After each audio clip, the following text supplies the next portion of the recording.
Hey, here we go. It's about that time. What time is it? It's show time. That's a terrible theme song. And I immediately forgot the fucking lyrics. It's about that time. I don't remember the rest.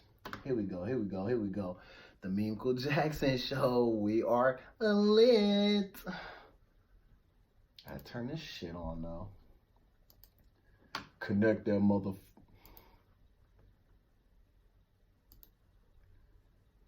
Connect that mother.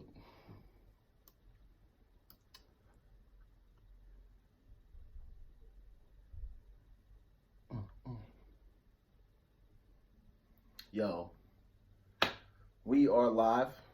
Thank you for tuning in. I'm your host, Meemco Jackson. You are now listening to or watching the video of the Meemco Jackson Show.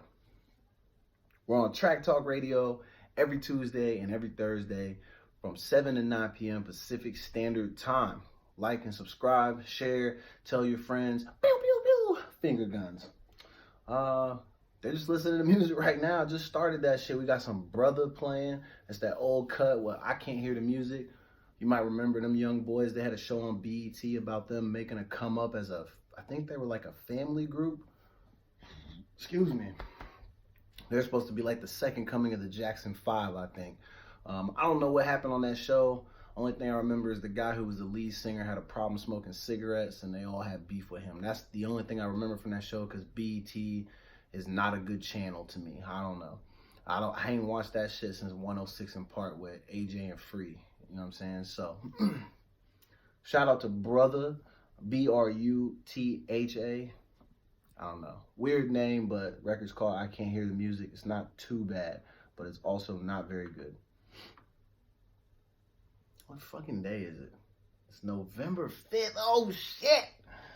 Yo, this is crazy, man. We had two great shows last week. We talked about a lot of stuff, a lot of serious topics. We got a lot of great feedback. I'm going to start tonight's show off by recapping the last thing that I talked about on Thursday night show, which was kids and their behavior and how I think it's directly related, to the environment that they come up in and their circumstances within their home with their parents or legal guardian, whatever the case may be. So let me intro the show and then we'll get back. Hey, yo, your boy is back. Yo, man, it's November 5th, 2019. You are now tuned into the Meemco Jackson Show. I'm your host, Meemco Jackson. Listen, we are live every Tuesday and every Thursday on Track Talk Radio from 7 to 9 p.m. Pacific Standard Time. Shout out to everybody that's listening, all the new followers. Yo, man, I love y'all. Y'all have had me laughing my ass off the last few days online. Shit is wild, man. So many things have been happening. Matter of fact, I'm not even going to play the next song. We're just going to jump in. Mainly because I want to get this first part over with. Y'all know that last week I talked about this dusty ass person who apparently felt compelled to reach out to me, a complete stranger, and they felt compelled to reach out to me and ask me for some money. I don't mind giving up money, you know, if it's for good reason, you really need some help. But one thing I do request is that I actually know who you are, and that we at least have like a real conversation. Like I'm not just gonna like, you know, willy-nilly give money away. That just seems fiscally irresponsible. And I'm already too much of that as is. I can't be adding to my problems. But it was weird that this young lady asked me for money. And apparently she'd been asking multiple people for money. This young lady's name is Amanda Bostetter, I think. And she's probably the dustiest person in America. And I'm only saying that because I'm a little frustrated with her because of the situation that she's putting her daughter in. And you might say, yo, Meemco, why would you bring the kids in it? I'm not bringing the cat. I mean, I am addressing it, but she uses her daughter as one of the reasons why she reaches out to people to ask for money. Amanda, you are dusty, girl. Get off your lazy ass and go out and get a job. A J-O-B, fam. You are so dusty right now. And you are literally setting the world's worst example for your young daughter. And clean your damn bathroom. Also, if you have the nerve to ask somebody for money, you should play the humble card and not disrespect them when they decline your advances, all right? It's also not helpful for you to talk shit about people when you are requesting money from tons of people online. You made a post about me saying that you thought I was corny or something because you thought I was trying to expose you. Lady, I didn't try. I did expose you, okay? And I did that for good reason. There's also a lot of people on my page who are very helpful individuals. Some of what I'm trying to do is roast you, obviously, but also I want to try to help find you some resources for your daughter. I think that's important. One of my sole reasons for being on this planet, I believe, is that I'm brought here to help people. Now, I'm not really going to help you personally because you're not doing shit to help yourself. You're just being dusty. But if there is a way, and if anybody would like to help me with this effort, or we can just gather some resources from Miss Amanda. We're not going to give her money. We're not going to do anything of the sort.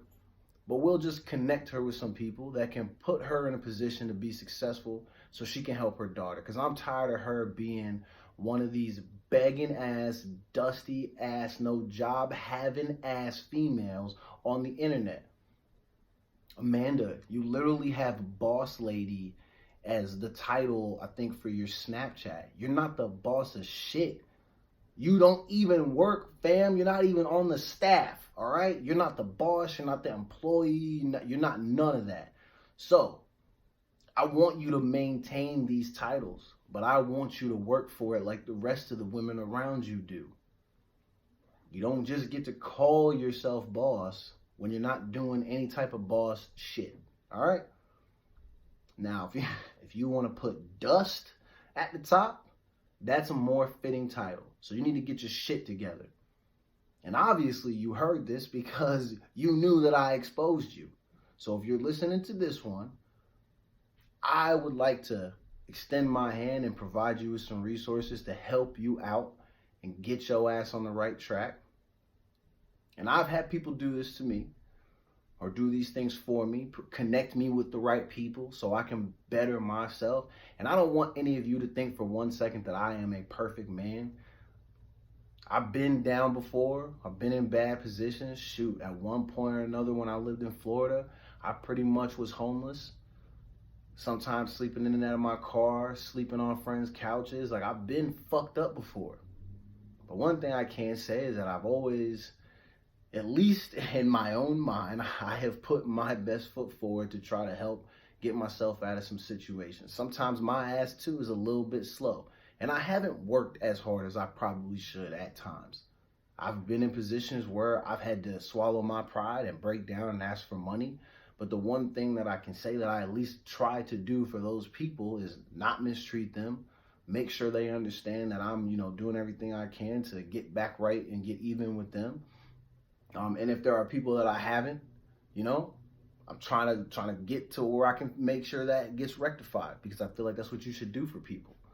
But I would never, ever have myself in a situation where I'm not doing a damn thing, but yet I'm in people's inbox asking them for money and then calling them out their name when they refuse to help me because I'm refusing to help myself.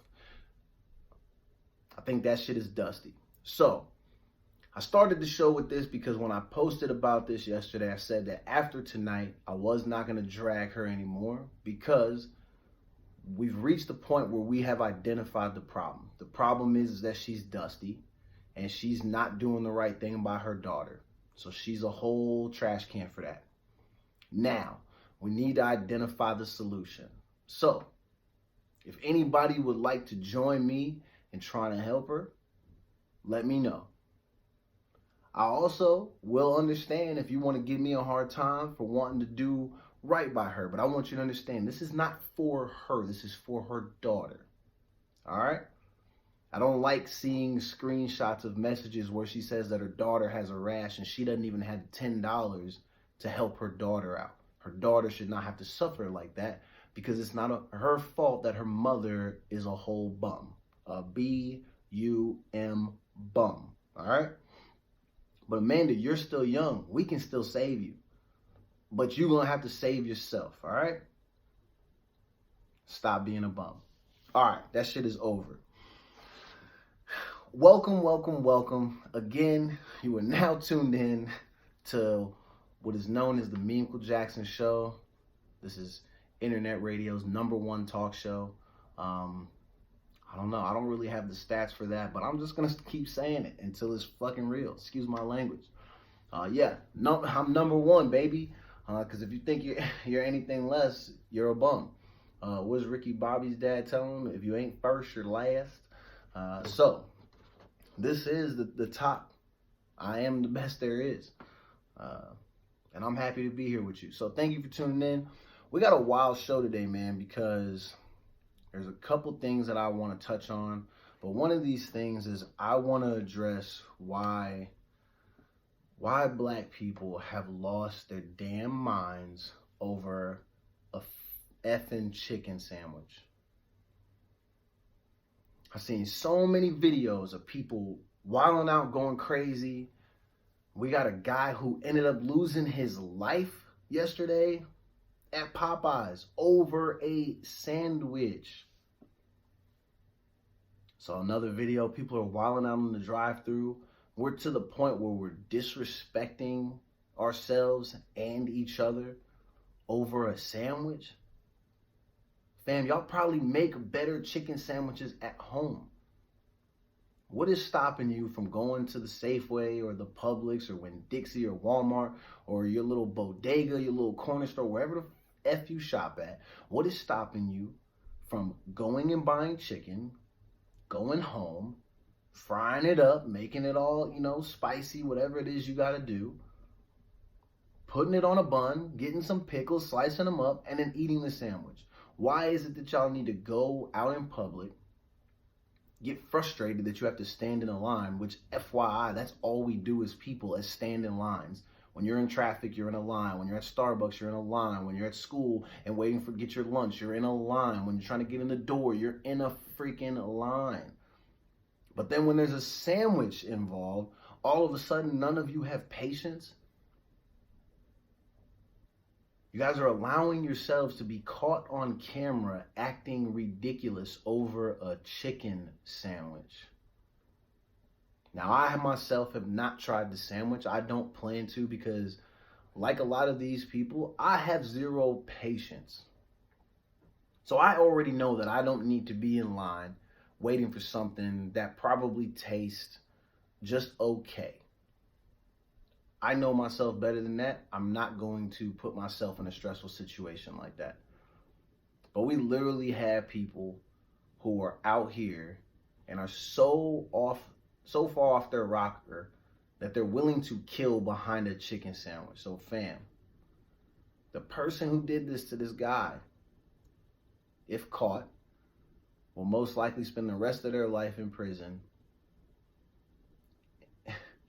And to break it down in its most simplest form, my nigga, you just are gonna go to jail for killing over a chicken sandwich.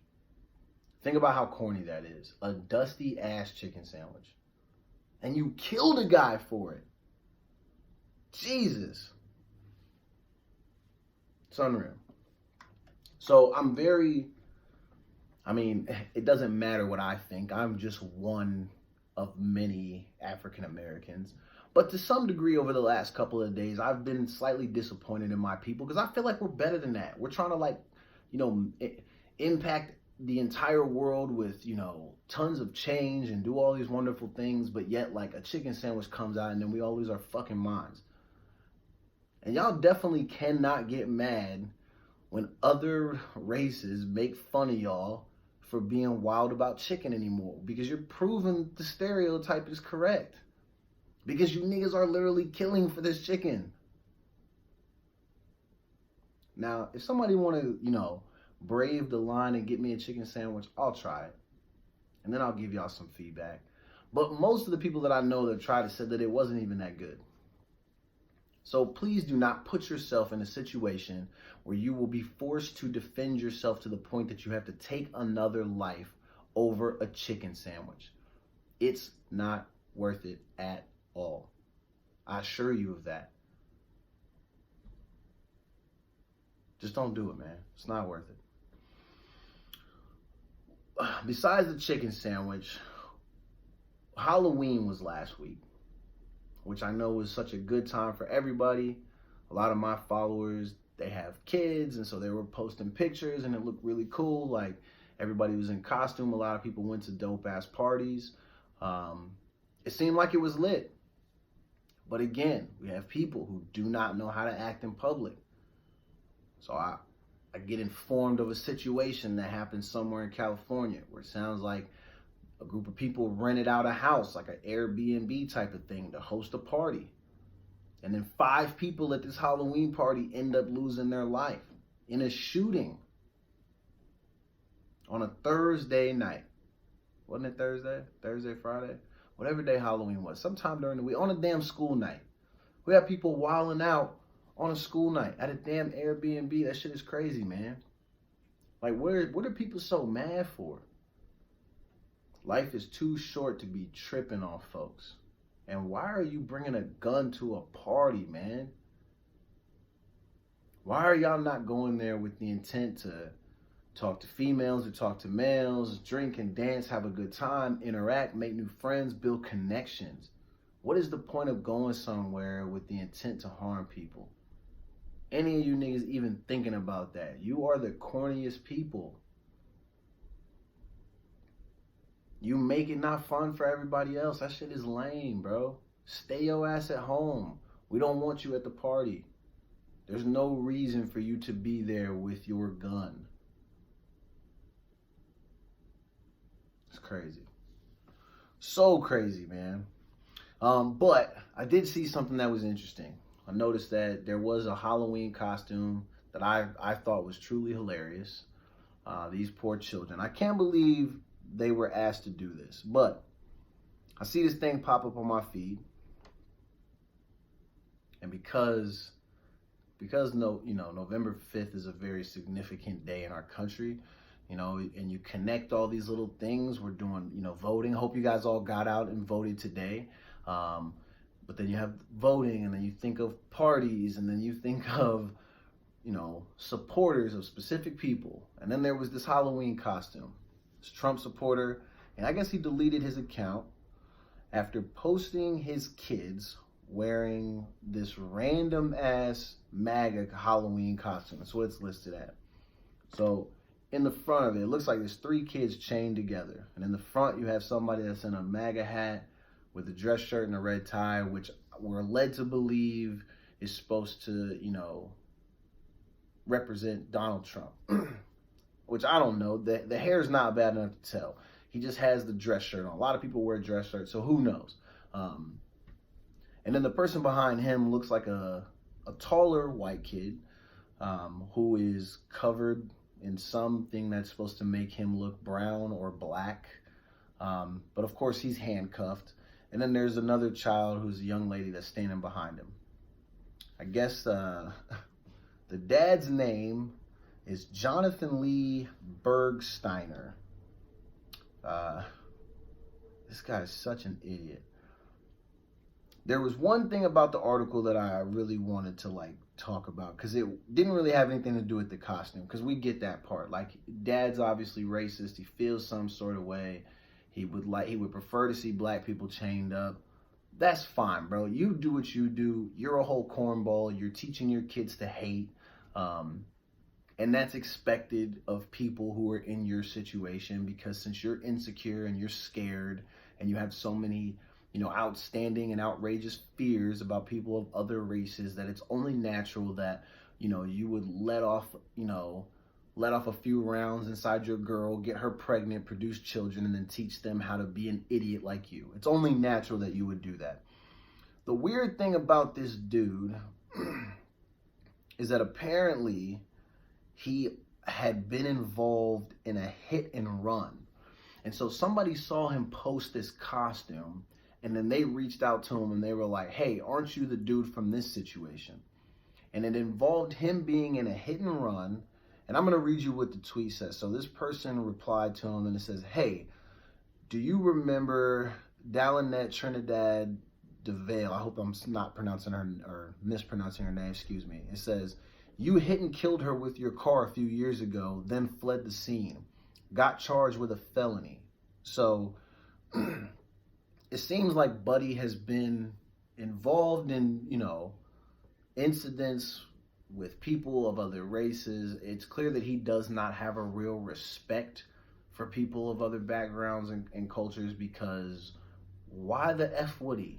Remember, hate is a learned behavior. It is taught to these people. His dad is probably the same way. Probably just hates people for no damn reason. But the person goes on to say, this post makes me wonder if it was really an accidental hit and run or if it was racially motivated. That's a big accusation to levy against a person, but at the same time, I don't know. Why'd you do a hit and run and flee the scene? I mean, and I guess he served time for it, or he had to do probation or some shit like that. And so what happened was, he got turned in by, I think, his own mother and father-in-law, because it looks like, he was turned in by his in-laws because he borrowed the car from them, and then when he returned it damaged, he told them that he hit a deer.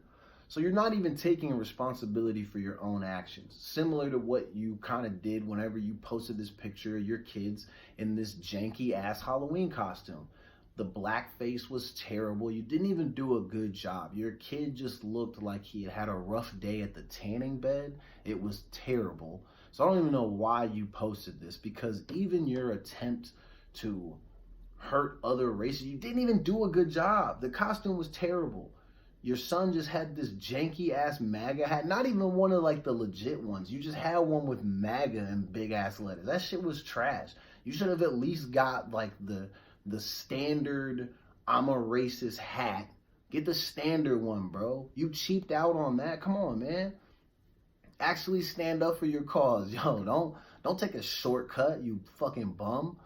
But he didn't even get the right hat. Your son, or whoever that is, doesn't even look like Donald Trump. He just looks like a small child in a horribly tailored, like, outfit. But you probably don't know what tailored is, or any of that type of shit. But either way, this guy literally got turned in by his in-laws for a hit and run. And then what he does when he posts this picture is he just deletes his account. I'm not sure where the guy worked, but I hope over the course of the last few days, I hope that someone called his job, explained who he actually was to his employer, and I hope his employers took some action against him for being an idiot. White people, I'll continue to say this every week. Stop being so damn dumb. Don't go out in public and be racist. Don't post stupid pictures. And Jesus, if you guys are going to continue to do blackface, please do a better job. We do not look like these weird little, like, I don't know what this guy looked like. Looked like something off of Willy Wonka, bro. It just looked bad. Yeah, that's what it was. He literally had the same type of, like, shade that the Oompa Loompas had. Remember how bad that looked? Like, if you ever saw somebody walking around that, you'd be like, yo, this person looks bad. They look bad. Your man looked bad. If you guys are going to do this type of shit, do a good job, man, because this shit is pathetic. You guys are making yourselves look like bozos because you can't even hate properly. Like, damn. It's just embarrassing. But it leads me to my next point, because on the last show, last Thursday, I ended the show by bringing up the fact that I feel like hate, and especially like when you add the racial component, I feel like that is a learned behavior that's taught by parents. It's enabled by the environment that the kids grow up in, because we see examples of it on a daily basis. Kids don't just hate each other. Kids love other kids. They're all learning and exploring, and like, they just have a good time if they're in the right environment. But the kids who are truly assholes to other kids, and when it's racially motivated, that's because in the household in which they grow up, or the adults that they surround themselves with, the adults allow that behavior to happen.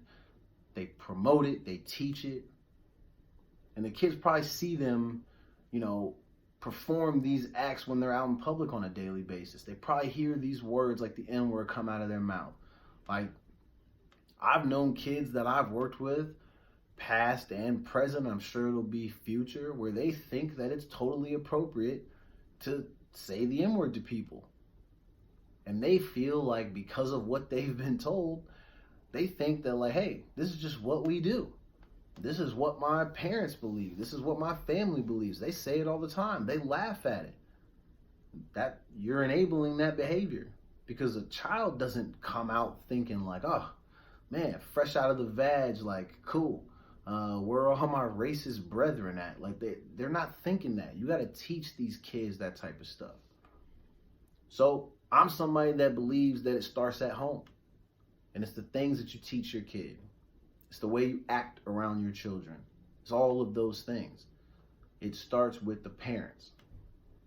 The weird thing is that I posted something about that last week, and there was actually someone on there, and you like, yo, fam, if you're listening, you're lucky I forgot who you were, because I wish that I would have remembered the name of the person who left this comment.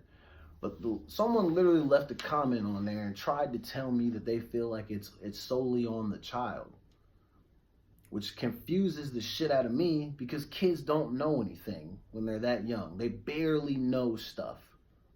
So how is it the responsibility of the child to not become a racist and not on the parent? I would love for somebody who's a parent to try to back that stance and explain that to me. How it wouldn't be on you as the parent to raise your child and instill strong morals and values and all these things. How it wouldn't be on you, but it would be on them to just avoid becoming racist and hateful and, discriminatory towards other people. Explain to me how that is not on the parents and solely on the child. If someone truly believes that, I would love for them to reach out to me. But either way, I wanted to provide my 2 cents, because I really feel like all this hate shit, it genuinely starts at home. I know it sucks. I hear all the stories. Parents are always exhausted and this and that, and maybe they don't have the type of support at home that they need. And I'm not dismissing any of that type of stuff. But I feel like if you know that your kid goes around and uses hate as a way to intimidate other kids or other adults that he or she is working with on a daily basis, if your child does that and it's been brought to your attention and you're not putting your best foot forward to try to change that behavior, but you're expecting that the people that are around him or her are to be the ones responsible to do it, you got me all the way effed up. And I would say that you are probably the problem. And I also want to make it clear, this is based off of hundreds of situations that I have been a part of. I've worked with kids for a very long time, and I've had many parents try to explain to me how, well, there just isn't anything that we can do because he or she just likes to do this and this is just how they are. And I'm like, fam, you can't use that reasoning when your child is saying how he or she thinks that all of these types of people should die. Like, that is something that is learned. Your environment is not conducive to helping this child progress in a positive manner. Because when you go out in public, at a certain point, you're not going to be able to talk to people like that, because then people are going to want to knock your teeth out. You won't ever be able to maintain a job. You're not going to have a lot of friends. I mean, unless they think like you, I mean, but that's very unfortunate because you're going to have a very shitty life if you're only hanging out with people who think in a negative manner to that degree. I can't imagine waking up every day and just being like, oh, sun looks beautiful. Oh, God, I hate black people. Oh, man, I can't wait to go get some breakfast. Oh, Asians can kiss my ass. Like, dude, who really wakes up thinking like that? And it's sad because there are so many people who literally wake up with that mentality every single day. It's crazy. Even on a day like this where it's election day. You know how crazy it was to be driving around my areas in Washington and see yard signs that say, "Help keep discrimination illegal." When I read that, to me that sounds like we literally have people who are going out of their way to try to make sure that other people are still in a position to hate and discriminate towards other people. That's a crazy fucking concept, excuse my language. Why do you want to hate someone or refuse them of opportunities based on some situation? And sometimes it might be out of their control. You literally have people who are trying to make that happen. Why is that even a thing? Why can't you just wake up, do your own thing, and from time to time just give a shit about people? Be respectful, say thank you, say please, say excuse me. It's not hard. It's not hard to smile at people and just say, "Hey, how's it going?" You don't have to have no long, in-depth conversation. No one's putting a gun to your head to do that shit. No one's forcing you to have to be around tons of people all the time. But shit, if you want to be out in public with the rest of us, you have to be able to coexist. And a part of that is not walking around and being a dick. And that's men and women. There is no reason for you to walk around being an asshole, making comments towards people for hateful reasons. That shit is trash. Now look, I'm all for some good roasting. I mean, you guys heard the beginning of the show. I dragged that one girl. I'm all for some good roasting. But shit, like, I'm not waking up on any given morning and just being like, you know what? I just don't like this girl because she's white. I can't stand it. Like, I can't imagine doing that to somebody. Because of the color of your skin, you can't help that. Like, I'm not going to be like, yo, I can't F with you because you're cross-eyed. You can't help that shit. It's not your fault that one of your eyes is going left and the other one's going down. Like, there's nothing you can do about that. It should be all about the character. You should treat people the way that you want to be treated. You want to be treated well by people, you got to treat them well. Man, the shit is getting pathetic. I mean, it's been pathetic.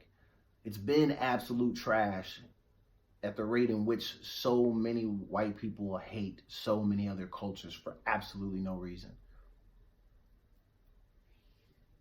People literally don't do anything to y'all, and you hate them. That shit is crazy. Like, y'all need to, like, get some hobbies or something, man. But anyway, I really and truly believe that the hate shit starts at home. Parents, guardians, family, friends. Shit, it may not even be the parents. You might be sending your kid to stay the weekend at grandma's, and they might be picking that shit up from grandma. They may not want to say it in front of you, but they may get to school and they might say it to that young black kid, that young boy or girl in their class, or that young Latino, that young Filipino. Like, they might be saying those things to them, and you might have no idea. It may not even be on you. But what is on you is to check in with your children. Don't just allow them to sit there and tell you, "Oh, how was school?" "Fine." "What'd you learn?" "Stuff." Don't allow your kids to, like, talk to you like that. I'm not saying force it out of them, but I think if you try in the beginning to establish good relationship and open lines of communication, your children will want to talk to you about anything. Allow them the space to ask these questions. Don't allow them to, have to be worried or be in fear that if they ask you something that you're going to snap. They're going to be curious because they're not going to understand hate and rhetoric and all that type of shit. You have to explain it to them. You have to be the guiding and driving force behind their life for a very long time. You can't expect a couple of teachers to do it. You can't expect the coach just to do it. You can't expect the after-school tutor or whatever. You can't expect them just to do it. And I know a lot of you are so tired. I get it. You work hard. I'm not dismissing any of those things. I get it. It's a lot. Kids are a lot. A lot of kids have disabilities and they have behavioral disorders. It's a lot. We get it. But if you're not leaning on all the resources that are available, if you haven't already built or done the best you can to build a village that can help your child become successful, if you're not establishing the morals and the values and all those things, you cannot be surprised when people are telling you that your kid, for lack of a better word, because it's my show, I can say this, but you can't be surprised if people are telling you that your kid's basically an asshole. And they're saying it in not so many words. And if you do not hold yourself accountable and you place the blame on everyone but yourself, your child,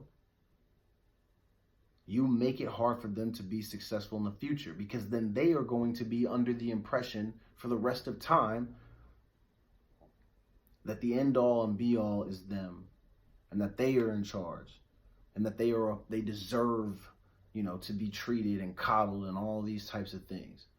When in reality, that's not real life. We don't all get treated like that. And it's okay to hold your kids accountable. But some of you people you're like in fear of your children, or you want to be their friend too damn much. Like, yo, they're going to be okay if there's a little bit of structure and some discipline. It's okay to take some things away from them. It's okay to not buy them all the stuff that they want. And I know everybody's parenting techniques are different. I'm not telling you how to parent. I'm just telling you, don't be surprised if your kid becomes an asshole based on some of the things that you may or may not do at home. That's all it is, because that is their place where they probably feel the most comfortable, hopefully, to ask questions and learn, about all of the things that you don't learn at school. That needs to be the place where that happens. If they don't have that space and they seek that shit elsewhere, it's going to be wild for you. And you're not going to know what to do because you have lost all control. So, I'm probably rambling, talking out of my ass. Some of you are going to think, oh, what does he know? He doesn't even have kids. Oh, my God. What an asshole, speaking out of turn. He doesn't know shit. Oh, my God, I'm offended. I don't give a shit. You take it how you want. But I'm telling you to remain accountable. They're your kids. So some of this stuff falls on you. Stop blaming it on Fortnite and YouTube and all these things. Yeah, those are horrible variables that are a part of these circumstances for sure. But at the same time, it's not the creators of the game. It's not their fault. Like when you hear about, parents suing the creators of the game because they feel like they've lost control of their children because they play Fortnite for hours and hours a day. That's not the guy at Fortnite headquarters' fault. That's your fault for being a shitty ass parent. Because most likely you bought them the game, you bought them the system, you did all that shit. You create that environment for them. Hold yourselves accountable. That's all I'm going to say about it. Anyways, man, we're through the first 35, 40 minutes almost. So we're going to take a short little break. Matter of fact, what songs we got running? You about to hear some Kendrick Lamar, some Alessia Cara, maybe some Nicki Minaj, just a bunch of hits. We're going to get the music cracking, and then we'll be right back shortly. You are tuned in to the Meanco Jackson Show. We're on Track Talk Radio every Tuesday, every Thursday from 7 to 9 p.m. Pacific Standard Time, man. And I'm going to be right back with you. You heard?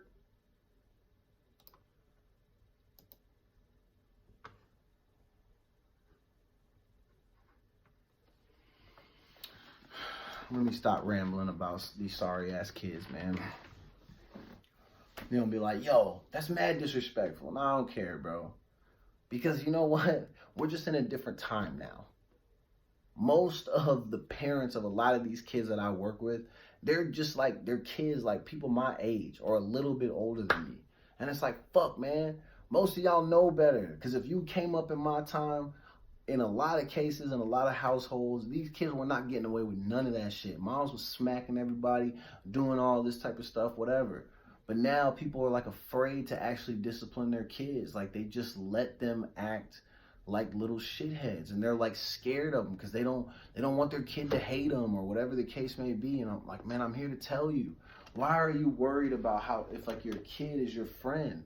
You're not there to be their friend. You're there to help raise them and guide them and help them become a successful young adult, help them to achieve goals and like chase their dreams and shit like that. You're not there for friendship. You had your whole life to make friends. Your kid is not your friend. You didn't have a child to have more friends. And if that was your reasoning, or if that's what you're telling yourself, that you would like to be the fun, friendly parent, like, oh my gosh. I mean, a lot of these people will still be successful. I know some people who have parents that are like that, and they're great, wonderful people, but not everybody is going to get that lucky. Some of these kids need extra attention, and they need extra love. They need extra care. They need extra reminders. They just need extra. If you're not even in a position, to give your child that type of extra, then you cannot be surprised if you're not seeing great results. It starts with you. Hold yourself accountable. Fuck. What else we got on here, man? Let me check my list.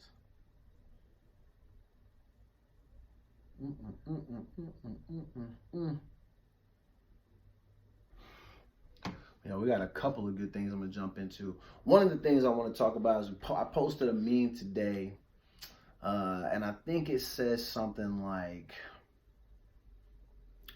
I think it said, hearting pictures is not cheating or something. Something along those lines. And so I'm a big believer in, like, I don't get caught up in likes on the internet. But I also understand that it's social media, so I feel like, part of the reason people post pictures and memes and videos and they share all this stuff is because they want other people to see it and they want to get likes. So what? Not a big deal. So when I posted it, somebody left a comment, and I'm not saying this to drag this person or bash this person. I just thought their take on it was interesting, but I think they were only thinking about it from one side of the argument or like one specific scenario. So the person replied and said, yes, it is, because if my dude like hearts some girl's picture, that's a no-no. And so the meme never says anything about hearting a girl's picture is cheating or whatever the case may be. It just said heart reacting is not cheating or whatever. And then so I challenged her with the thought of, well, what about on Instagram when the only option to like a status is to use the heart thing? Because that's what they provide you with. So like, if you use that, does that constitute as cheating? Excuse me. And she took it as far to say, she goes, well, we're not on IG, we're on Facebook. So I think she's looking at it from just that specific site where they provide multiple options. There's a like and a love, and then you have like a sad face, a happy face, and like an angry, like they provide all these different faces. And so I can understand her point. You know, you don't want someone to be, you know, doing too much, but it's like, yo, why are you really stressed and pressed out over somebody liking other people's pictures? They're just pictures. That's just my personal opinion. I don't really care too much. Most of the time you just be scrolling and you're just like, that's a like. You know, you're probably not even thinking about it for most people. It depends on how that person views social media, but you get to see the crazy like array of comments from people where some people are like, yeah, I think it is, but then most people were like, no, it's not. Like, if you're, you know, stressed out about your significant other liking pictures, that means you're hella insecure. Like, they were like going in on people, and I'm like, yo, I'm not trying to do all that. I just wanted to provoke thought and create conversation. So we are going to dive into that, but basically I'm not going to talk too long about it. I'm just going to challenge people to think about how that type of stuff makes them feel. And then I'm going to kind of explain like where I'm at with things, because even though I'm somebody that's on social media a lot, like I don't put a whole lot of stock in it. I don't care that much. Like I don't spend a lot of time going back and like looking at memes that I've posted to see like, did this get 100 likes? Did this get that? Like I don't think about none of that shit. Like it's funny to me. I post it and it's just up. If I see something I like it, I give the like. Like I don't care. Like I still am a human. I'm still going to like stuff. So even if I am with a person, that does not mean that my brain is no longer allowed to function the way that it would normally function. Like I can understand if it's disrespect. Like if you're on there leaving comments like, yo, like you like the photo and then you're like, yo, I'm trying to eat that butt. Like if you put some shit like that on there, that's wild probably, but I think if it's just a simple like why are people tripping on that? It's the internet, bro. People put it on there because they want the attention. And we're all drawn in. We're all on these platforms all the time. That's what it's there for. If you're expecting something different, you should not be on social media platforms. That's what I would recommend to you. Let's see, they've been listening to music. Right now what's playing is Trey Songz Already Taken. I think before that there was some Alessia Cara Here that was on. And then there was a track called Take It Off, which is, I don't know if it's actually them, but I've had this record on my iPod for mad long, but it was like Nicki Minaj, Jay Holiday, and Lloyd all on a track. I'm not sure if that's on anyone's album or anything. It's just a song that I've had on there, but that shit is fire. So it's called Take It Off. It's got Nicki Minaj, Lloyd, and Jay Holiday. You won't be sorry. Check that shit out. Yeah, man. It's already 7:45. We're almost through the first hour. My annoying ass just be rambling and talking and all that type of shit. But yeah, I'm happy to be here. It is November 5th, so I hope you were able to get out and vote. A lot of interesting stuff going on. I'm not a politics dude, so I don't really know what was crazy. I know I saw my brother on a commercial for something. I don't know. I was not paying attention, yo. But DB, shout out to you, man. You're out there doing the damn thing. You have my full support, fam. I love you to death.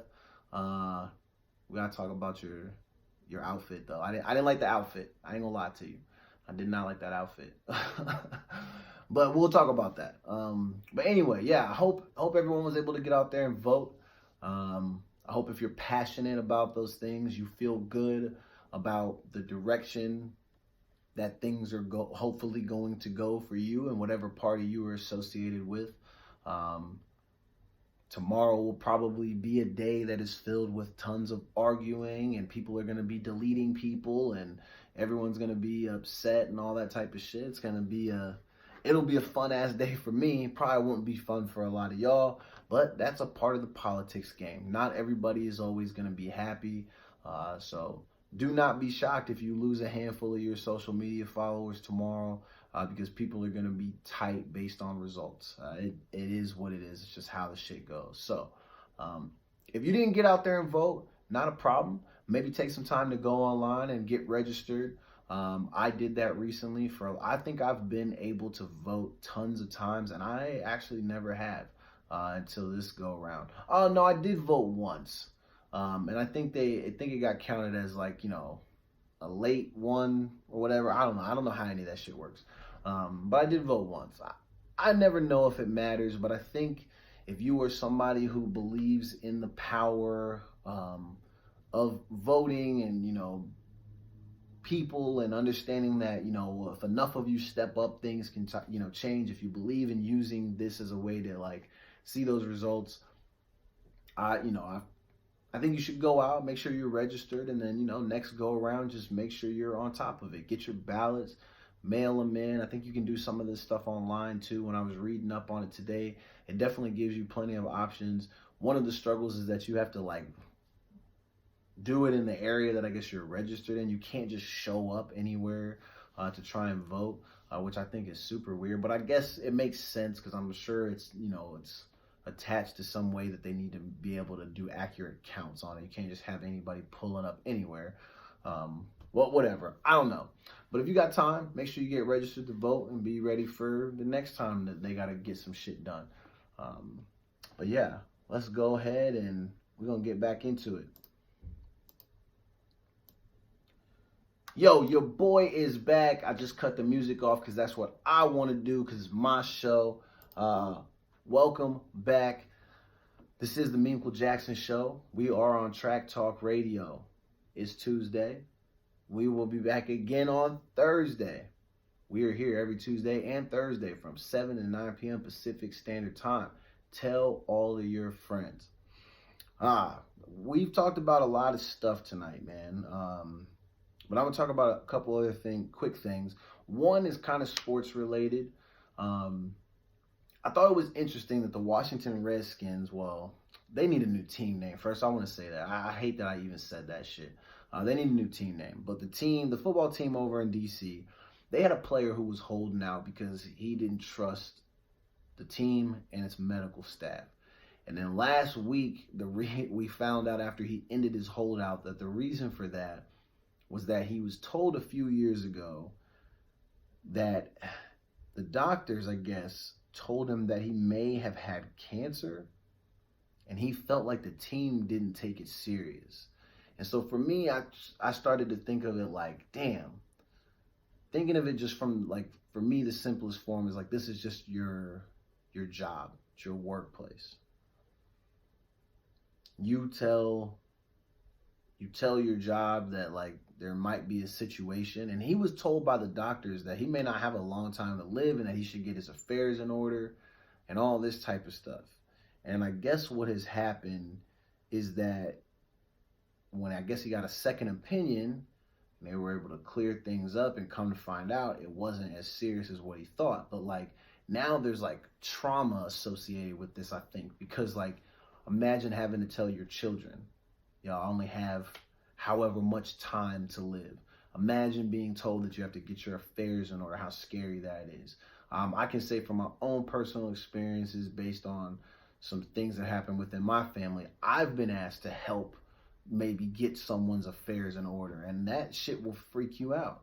And so now every time something happens, I'm always panicking like, am I prepared to deal with any of this stuff? Like, what's my capacity? What can I handle?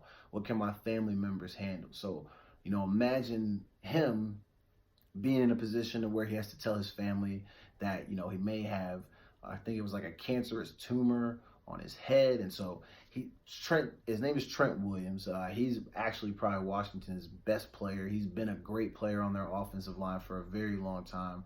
Shout out to Trent, man. I feel bad because his life in the NFL has just been wasted playing for that badass team. They are terrible. Ownership is terrible. Dan Snyder, you're a bum. You need to change that name. I don't know why you're holding on to that shit with all the people who complain about it. Everything about this organization is trash. And so I'm not surprised that he wanted to hold out because he didn't trust them. He waited as long as he could. They didn't end up trading him. He now has reported. But this was interesting because he said he felt betrayed by the team. And it's crazy to think that you have people who took an oath to stand by people and help them, provide them with medical care, take care of them, and essentially just help find ways and solutions to extend life for other people. It's sad that because they would rather have people on the field rather than make sure that people are doing the best that they can to take care of their own health, it is truly sad that they would allow a man to think that he was about to die and put him through all these situations, but then still have him out there playing and forcing him to play. I mean, it means, you have doctors on the team that are like telling the organization all probably BS facts just to make sure that the team stays above the player, because that's what they care about, because these doctors are getting paid probably by the team. This is just my own opinion. And based on how I read the report, based on how this gentleman seems to have been feeling, and just the information that I've gathered. And if you know anything about Washington and their football team, you just know that it's trash. It usually is them putting the best interest of the team always in front of the player, which is every NFL team. But the problem is that no one in that organization really knows what they're doing. So I thought that was pretty crazy. I thought, putting myself in his shoes, and if I was a father, if I had kids, I probably would be devastated if I would have had to go through those situations with my family and then come to find out, that's not going to be your situation. That's probably got to be devastating. Like, fuck, imagine telling people like, yo, I may not be here in 2 or 3 months because some doctor told you that that might be your situation, but then was like, well, but don't worry about it. It's probably not going to be that big of a deal. Like, you put people in a panic state, man. You can't do that. I get it. It's football. It's $1 billion business. You want to make money, but like, it's still people's lives at stake. Like, you guys got to remember that. It's just a game, but these are real humans that you're playing with. You're playing with their lives. You're playing with the lives of their families. Like, it's all of these things. So I don't know who is fully responsible for Trent feeling this way, but I hope things get fixed. I hope if the doctors are not doing the right thing, they got to get fired. Kind of seen the same thing with Deshaun Jackson, where people are questioning the Philadelphia Eagles and whether or not their medical staff was doing the right thing by their players by having them play games or telling the team that they are available to go when they're really not. You're seeing it with the Jets offensive tackle, what's his name? Kelechi Osemele, I think is his name, where he was injured. Sounds like he feels like his injury is not allowing him to actually play. The team doctors are like, nope, you're okay enough to play. He says he doesn't want to and says that he's going to get surgery with or without their permission. They don't believe him. He does it anyway, and then they end up cutting him.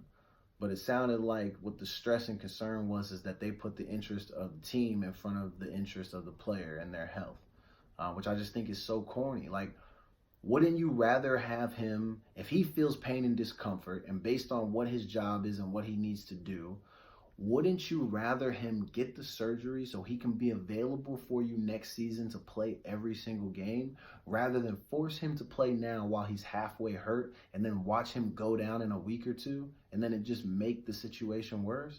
And like, if he's telling you that he's hurt, why are you being like, no, you're not hurt because the doctor said something else? Like, fam, the doctor can't feel the pain for him. And so to me, it's just another example of people putting businesses, and employers do this so much nowadays, they're putting the company and their own, interest in front of their employees, the employees' health, the employees' families. Like, it's sad because you have these people that come to work, and it's with every job. You have people that go to work, they break their backs for people, offer them to get mistreated. That's trash. Employers need to do better. Even at the highest of, businesses. You look at corporations like the NFL and places like that. I read reports off to you guys on the shows last week about Amazon, how they had a dude on their floor just die. My nigga died. And they literally watched him on camera. He's laying on the ground. But it's like, no one can do anything because these packages got to go out. We got to have this stuff done now. So this is more important than the health and life of one of your employees. My man was on the ground dead for almost 25 minutes or dying. 25 minutes. They watched him on the camera. But they even reported, his brother came out and reported he had been told by the young gentleman who ended up passing. He's like, yo, he told me that he literally got reprimanded like a week or two before that because of the fact that he put a package in a wrong bin or something. And they said within 2 minutes, somebody was down there correcting him about his on-the-job mistake. And so you know what that does? It probably puts fear into the rest of the employees. That's probably why he sat there on the floor and died by himself. Because people were too afraid to leave their workstations because they know someone's going to say something to them about the job. You got to care about the well-being of your employees. The NFL is no different. These dudes are your employees. If you don't care about them, why the F should they care about you? It's pathetic. Shout out to Trent Williams, man. I hope that cancer doesn't become a thing. I hope it is hope it goes away, and hope you have a long-lasting life and can be happy with your children and all your family. Wish that for everybody. Cancer sucks. Fuck cancer. Anyway, We're back to Deer Park, Texas. Well, we're back to Texas, but we're specifically in Deer Park. We are here because this is wild, yo. And if you're squeamish, I think that's the word, you may not want to listen to this part. But Deer Park, Texas, we have a mom who was divorced. Well, divorce was finalized. I don't think she liked the fact that she had to be involved in a divorce. And so she took the life of her children and herself. I don't understand why, as an adult, you would allow yourself to be so stressed out by the fact that your significant other no longer wants to be with you, that you would be willing to take that out on your children. Your children are not responsible for your relationship not working out with their father or mother. They are not responsible for that. I hate to tell you, but that means that you and that person didn't connect well, and that it was time for you to move on. The shitty part about this situation is that mom killed herself and the 3 kids. So now the dad no longer has children that he can play with. Like, he has 0 family. And even if there was just a tiny bit of love still left within him for you, he can't even show you any appreciation because now you are no longer here either. And this is all because he divorced you? Now, the article that I have does not provide specific details outlining the circumstances of their divorce. But overall, I mean, I think it's obvious that we can all see that this is just fucking insane. And I can't stand the fact that people get so hung up on other people that they refuse to let them go be with other people or live their lives and be happy. If you've ever looked at someone and told them that you love them or you respect them and all these things and you care for them, why do you stress them out when they go off to do things that will put them in a better space mentally and ensure that they receive some type of happiness? Life is short. The number one goal should be to be happy, right? Why wouldn't you want to be happy? So if I'm letting you know that whatever situation that you and I are in no longer makes me happy, why are you so upset about that you would choose to take my children from me? And not just take them away and move to another state or refuse to, how girls refuse to let the guy see, the kids. I mean, and guys do it to girls too. Like, why hold your children hostage? And she takes it a step further by taking their lives. So you're talking about never again. Unless he has other kids, which I'm sure is probably not even on the table right now because he's mourning the memory of his lost children, but you took away his choice and you took away his life and a major part of his heart, if not the entire thing, by taking his children, all because you're disgruntled. That is insane. People, it really is not that serious. If somebody don't like you, there's so many other people in the world. Fuck, man, y'all will be okay. Stop tripping. Man, speaking of tripping, Kanye West, man, the Sunday Service album, complete trash. Complete trash. I've also heard that a lot of his congregation is upset because Kanye's charging $50 to get into the Sunday service. Fam, did you even go on the internet and get your little certification to conduct these services? Don't you have to do that? Don't you need like a permit for that shit or something? And then he also, I know in the past, I might be recent, I don't know, but he's made claims that black people are cultureless. This guy is just so weird. You spent all these years reaping the benefits of being someone that your people truly appreciate. Your people helped you become rich. Your people helped you achieve your dream. Remember, you were the one who told us that you used to sit in your room or in your basement making 5 beats a day for 3 summers or whatever that line is. You said that. We heard the work. We appreciated the work. We made you famous. Now you are an entire weirdo. Now, I can fully respect any man who finds that path to enlightenment and gets to that point where they feel good about, their relationships. And if one of those relationships is, with God, or, however you want to view it, I fully respect that. You do your thing. There is no shade for that. But there is a little bit of shade for how weird you act. I don't think you can start to claim that you're this big man of God, but yet you're charging people to get into your services. Fam, with all the money that we helped you make, you can't foot the bill for these. This is something that you've opted to do. You've decided to go stroll into this other genre and try to create this music. Why are you trying to charge your people? People that blindly follow you at this point. Because I feel like if you're still following Kanye West, you're cornball, trash, dumpster, garbage, idiot, dummy, slow motherfucker. You're all of those things, because it's crazy. My man Kanye literally supports the guy who supports hate.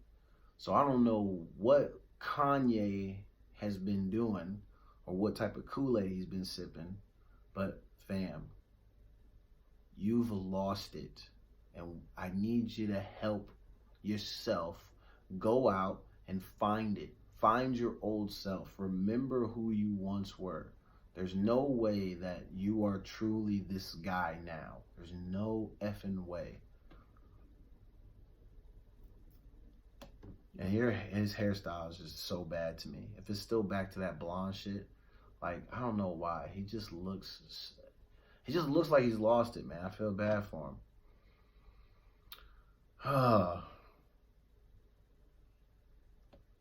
One thing I did notice that I thought was weird is that, I wanted to put myself in the shoes of young people that have to experience seeing their parents be strung out on drugs. I'm glad that is not something that I will ever see, but I feel like those kids that have to endure that don't get talked about. I don't think they get the recognition that they deserve for being the strong one. Sounds awful to have to be a young child and have to basically be responsible for an adult. I see this article pop up where it says 12-year-old called the police after mom passed out from a heroin overdose on the side of a highway. What's crazy is, to me, it means that, obviously you're out in public with your child. Your child is 12 years old. You're responsible for her well-being. How can you provide her with the best experience in life if you're strung out from heroin on the freaking highway? And your child is the one who has to, attempt to save your life by, calling 911 and all this type of shit. This is crazy. So we're going to read this. So it says that, I want to make sure there's names. Do they put names on here? This is in Florida, the asshole of America. But it just says a scared girl called 911 from the family's minivan that was parked on the side of the I-4 after her mother, it does have her name, Tiffany Smith. Shout out to Tiffany. You're a bum. You're 28 years old and you're strung out on heroin with your kids in the car. You idiot.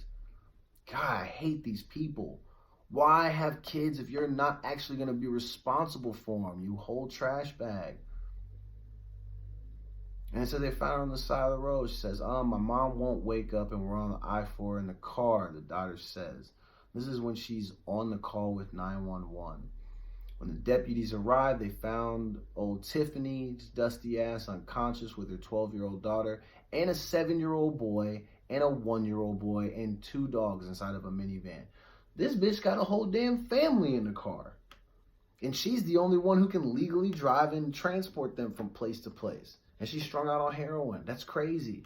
Some of these parents, bro, are just so trash. So I brought up the point about how I think kids who have to raise their parents should be celebrated.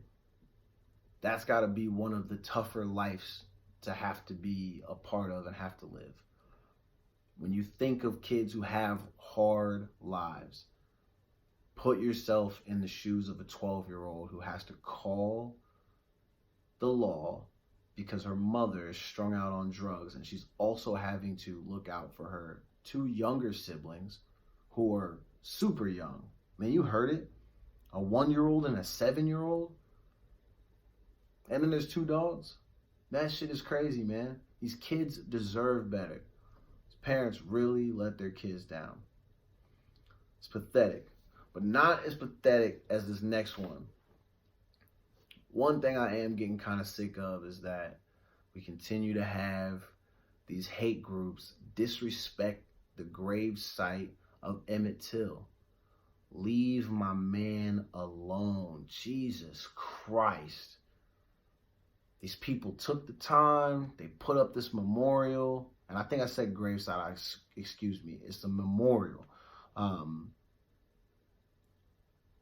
They literally have put video cameras and there's like alarms around this thing. And they literally had this group. This was over the weekend. They have a video released, and it's by the people who like have the security cameras up. So it's like a whole. The Emmett Till Interpretive Center. It shows a group of white supremacists caught fleeing the scene at the Emmett Till Memorial after they triggered an alarm that's on site. They have alarms that are on site. This is how crazy this shit is. It sounds like they were apparently trying to shoot a racist propaganda ad using the memorial. Bro, y'all are so trash. You're literally going out of your way, like, leave this man alone. I mean, I think just this year, I've heard where, like, somebody's gone out there and shot the memorial up. Like, you really shot my man's memorial up? For what? He didn't get enough punishment? Imagine being a 14-year-old black guy and then being accused of looking at a white woman and then being murdered by white people. And then imagine for years and years and years, the woman who got you murdered just living with that lie. And then come to find out when she finally gets old, she decides to let us all know that she made this shit up. And nothing happened to her. If I'm not mistaken, I think Emmett was killed when he was 14. And this is way back in the day. This is not new. So for any of you people who don't understand or know the history of Emmett Till, please go look him up. This is not some high school kid that I'm talking about. This has not just happened within the last couple of years. This is a major part of Black history. And so it's corny that you have these groups that continue to go out there and disrespect the memorial. Like, fuck, man. You guys don't have enough already? Is your cup not runneth over enough? Like, what else do you need, man? My man is deceased. Let him rest easy, bro. And shooting a video, like, you could probably shoot a video anywhere. You have to be out there. Is that how you're planning to recruit people? Hey, man, look what we did. We messed up Buddy's memorial. We shot the fucking thing up, man, because that's just what we do. We love it over here, brother. We're in the South all fucking day. White fucking power. This is what we fucking do. That's probably how they sound, too, when they have conversations with themselves. And they think that that shit is cool, and it's trash. But I was highly offended by this because I just think it's horrible that people are going out of their way to disrespect this memorial. What does that do for you? If that's what's building up self-esteem for people, man, that is sad as hell. Let's see, what else we got? I'm also surprised that we have people who are deniers of like major events that we all know are real. One gentleman in particular, he's a high school principal And he was fired. Of course, this is in Florida, the asshole of America. This guy's probably an asshole. But he's fired because he refused to call the Holocaust a factual historical event. How in the hell did you get the job that you have if you don't believe that that is a factual historical event? You literally learn about it your entire life growing up, and you don't believe that this happened? You're a principal at a school, man. Fired after refusing to call the Holocaust a factual historical event. This shit is crazy. School board voted 5-2 to accept the recommendation of the district superintendent to fire the principal. William Laston, who worked at Spanish River Community High School in Boca Raton. Okay. Palm Beach County School Board fired the principal after a 2018 email in which he told a parent that he couldn't call the Holocaust a historical event, and they made that email public. You effing idiot. He was the principal there for 11 years before he was reassigned last July after the emails he sent to the students' parents in April of 2018. So he still held on to his job for a good little bit. They reassigned him. I can't say the Holocaust, this is a direct quote, I can't say the Holocaust is a factual historical event because I'm not in a position to do so as a school district employee. Wait, that doesn't even make sense, fam. He says, I do allow the information about the Holocaust to be presented, and I allow students and parents to make decisions about it accordingly, he wrote. I do the same thing with information about slavery. This is a black dude too, by the way. So if he's this dismissive about the Holocaust, imagine how dismissive he is about the history of his own fucking people. And I guess they had a petition on change.org. Well, I didn't know that's where you do petitions at, so I'm definitely going to get on there and start me a few. But thousands of people signed on to the change.org petition, calling for his termination. School board officials then removed him from his position and reassigned him to an unspecified job, calling the fallout from his controversial comments a major distraction. You think? This is crazy. But his lawyer comes out, and this is a direct quote from his fucking lawyer. Excuse my language. These are the facts. He is not anti-Semitic. He believes the Holocaust is factual. But fam, he literally wrote in the email that he didn't believe that it was. Where are we disconnected at? What is the lawyer not understanding based on the email that Buddy wrote? Defense attorneys, man. Some of these MFs are just trash. But I thought that was interesting. So yeah, like I said, if he's this dismissive about the Holocaust, imagine how he feels about his own people. Unreal. I don't know how you guys feel about that type of stuff, but again, it's a situation where you have a group of people who hate people for what I deem is no fucking reason. Leave people the hell alone. Let them live their lives the way that they want. It's easy shit, man. Y'all make this life thing and coexisting thing more complicated than what it has to be. If people aren't bothering you, don't bother them. It's pretty simple. What else we got? A small victory for the community. We got a former Georgia police officer sentenced to 20 years for killing an unarmed black man. Robert Olson, former DeKalb County police officer, sentenced to 20 years, 12 of which must be carried out in prison. I mean, can't be picky, man. We don't get a lot of wins, but I think this is a win. Take your ass to jail, man. You don't deserve it. I feel like people who are violating people like that need to go to jail. I did see one which I thought was finally a win. I'm sorry, I've never been a fan of this dude because I think he's super corny. but former NFL tight end and son of Hall of Famer Kellen Winslow.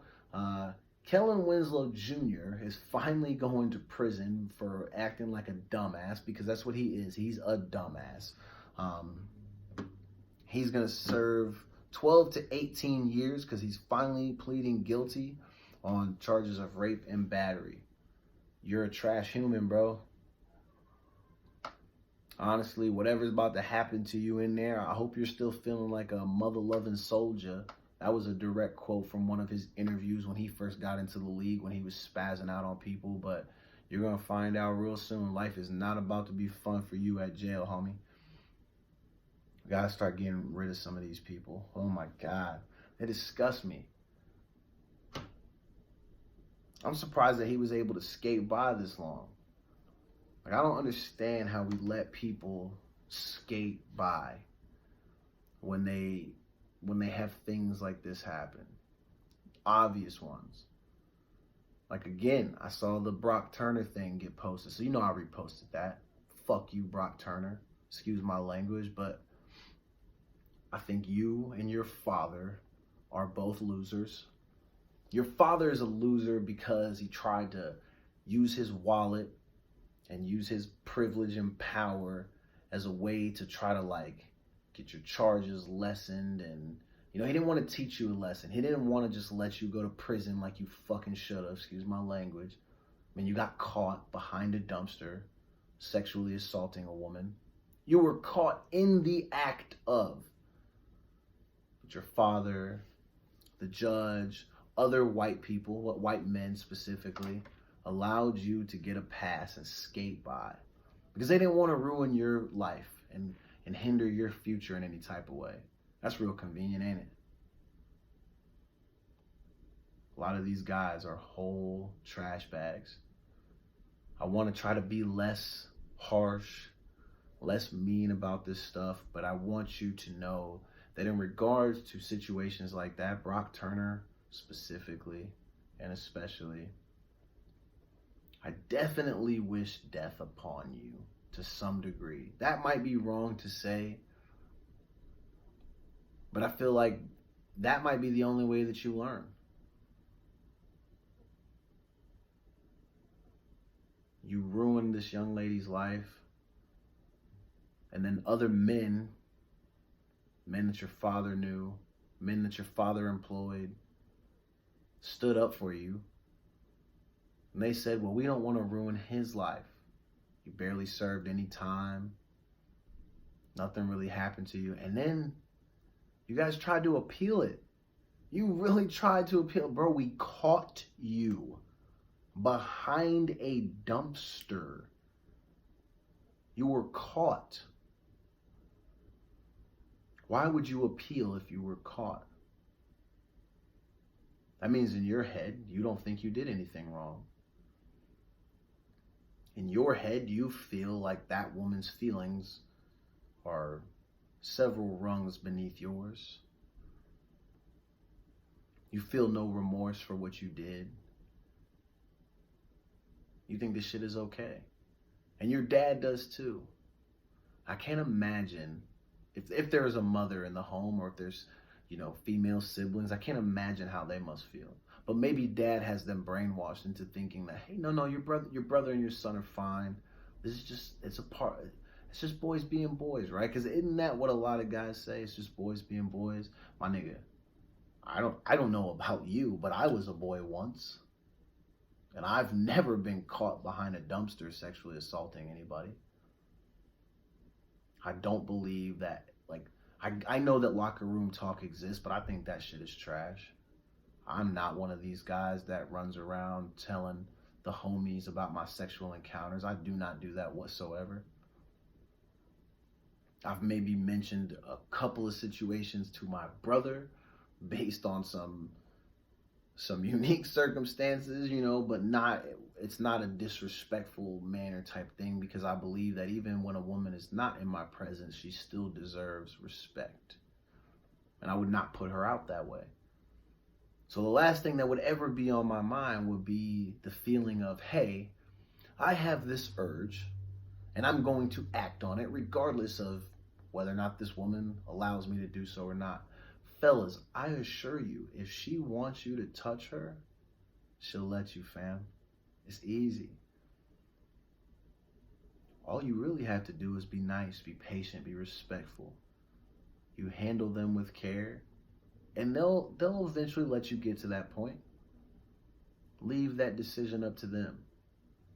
It's not up to you to decide when is a good time to put your hands on, around, inside. You don't get to choose that. It's not up to you. I'll talk about this shit every week on the show if I have to, until we're able to get it right. Because I think that shit is trash. Keep your hands to yourself. You're an adult. At least do everything you possibly can to prove that you have even an ounce of self-control. Shit, man. I mean, I'm a man. I get urges. My dick gets hard all the time. Fuck. It's a part of it, bro. Women get turned on too. It happens. We all have urges. We all have desires. We all have these things within us. But why is it that most of us can keep our hands to ourselves and the rest of you are struggling? And then you don't think that anything you're doing is wrong. That's trash, bro. I gotta do better, man. A lot of today's show is about people doing better. I have to talk about that. And this all stemmed from me talking about how trash-ass Kellen Winslow is finally going to jail. I feel like that's a victory. Yeah, send these niggas to jail. If they can't keep their hands to themselves, they want to rape and all that type of stuff. And I hate it because, like, Brock's not going to jail, but Kellen is. And it's shitty because Brock's white and Kellen's black. So Kellen's going to do his time. Kellen has history, all these types of things. So he's going to go to jail, but the white guy is not. Kellen, you're fucking trash, and you deserve to freaking rot in that damn prison. Brock, the same goes to you. You're lucky that you are white, homie. That's the only reason why you got your pass. And your dad must be powerful and have some connections. But I think karma's real. You'll get yours. If you haven't already gotten it, you'll get yours for sure. And it may not even be a direct hit on you. You might take a loss somewhere else, something that you may never recover from. And that's going to be your karma for not keeping your hands to yourself, fam. So, fellas, be mindful of that. That karma shit is real. If you don't want to have bad karma, keep your fucking hands to yourself. And remember, if you wouldn't want your daughter or your mom or your sister to be touched in that way, maybe don't do that to that girl that you're seeing at the club. It's okay if her booty's fat and it looks good in that dress. It's okay if she's gorgeous and beautiful. She should be allowed to be those things without feeling that she has to be in fear of you putting your hands on her. Bro, have you ever been to an art museum? Any museum? You walk in, you look, you admire, you smile, you compliment, you do all these things, but you don't touch it. You don't touch anything. Remember that when you go out in public, it's okay to look, admire, compliment. But it's not okay to touch. The entire planet, when you are around women, is a fucking museum. Keep your hands to yourself. Remember that. All right, man. It's almost 8:30. We're about to jump into a quick break, jump into this music. Thank you for tuning in to the Mimical Jackson Show, listening to my annoying ass ramble. I appreciate you being here. We're recording video too, so this is going up on the YouTube channel. Like and subscribe, share with all your friends. We have lots of episodes. This is not the only one, nor will it be the last and only one. We're going to be here until the end of time, man. That's what the plan is. So you'll get plenty of opportunities to talk and interact with me, Again, shout out to all the new followers, all the people who are sending me fantastic memes. I feel like we've just been laughing and cutting up for days and days and days. Today's show was geared more towards some more serious stuff, but it is what it is. It's how I'm feeling on Tuesday. So you don't like it? Oh well, turn my shit off. It's my show. I'm gonna do whatever I want to do. And this is what I feel like talking about today. So one more time for the people in the back who didn't hear it. Keep your damn hands to yourself. All right? Easy work. So we got some jams about to play. Oh, I'm about to play something to get the mood right. It's Tuesday. I know some of y'all little freaks is out there listening. Playing that old school cut. Some Lil Jon, the East Side Boys. You'll know it when you hear it. It's lit. So keep tuning in. We'll be back with more stuff right after the break. We're going to have this, maybe some G-Unit playing, some Donnell Jones, maybe even, you might even hear some Kirk Franklin tonight before the night's over, for real. So be ready. It's your boy, Meancle Jackson. This is the Meancle Jackson Show. I love y'all.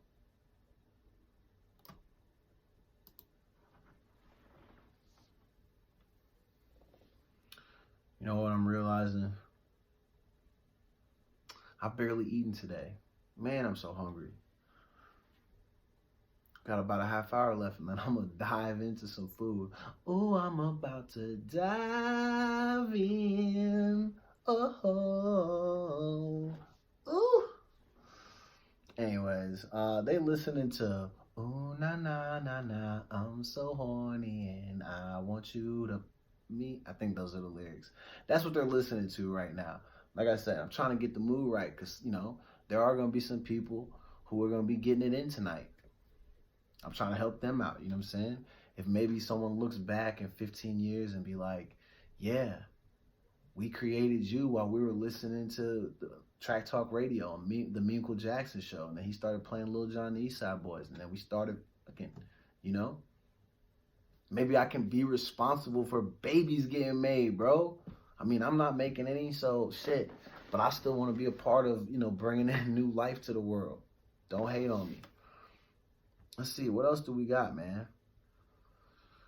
We're going to jump into the heart reaction things on social media. We're going to talk about that. I think that's going to be key. But let me find where the freak, man, my Facebook is just, there's just so many comments, bro. I can't even really go back to the post because everybody's been freaking out on it. So I'm not going through all this. Let me see if I can find the meme on my page. And then I can just go to the comment because I want to read some of this shit. But why is there something popping up on my thing talking about blood donations? Nigga, get out of here with that. You know, we'll probably talk about it after I talk about healing. Oh, here it is right here. All right. I don't know why they try to get this Bob Ross look-alike on this damn meme. Shit is weird. Anyway, I'm sorry, man. I'm blanking because I'm trying to gather my thoughts together about how I feel about this and trying to remember what I was saying earlier. But anyway, thank you for tuning in. It is November 5th, 2019. Today is the day that a lot of people have gone to the polls and they've voted. You know, there's a lot of impactful things happening, you know, in every state and across the nation. I think, you know, it's a big deal, or maybe it's just over here. I don't know. I would just assume that based on how people are posting, this is a very significant day. We got a lot to try to accomplish, to push for the future. And so voting has been very important today. Also today, my memes have just been absolute fire. A lot of what I've been posting lately has been fire. We've provoked a lot of thought, sparked a lot of conversation. We've pissed a lot of people off. But I think we've gotten to the root of, well, maybe not the root of. I feel like I've, you know, learned a lot about social media over the last like month or so and like the power that it has over people. So I'm going to dive into this little topic and then We're going to take another break, and then I'm going to close out with talking about healing, and talking about how, although past trauma is not your fault, healing is solely your responsibility. While people can participate in helping you achieve a state of healing, healing is essentially just on your shoulders. If you do not put things in place and do things for yourself to help yourself heal, you will forever and always be stuck in a traumatic state, and you won't ever be able to move on, and life will be pretty hard. So I'm going to talk about that. But this heart react thing, I don't know, it's pretty interesting. So what I'm going to do is I'm going to read the stupid little caption that I put, and then I'm going to read a lot of these comments. Some of this shit is pretty wild. Are you kidding me? They dragged the girl and she deleted her comment. Man, that is hella corny, bro. Whatever. Luckily, I remember some of that shit.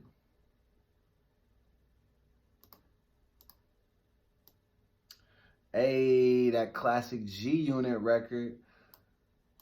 I wanna get to know you. I really wanna you, baby.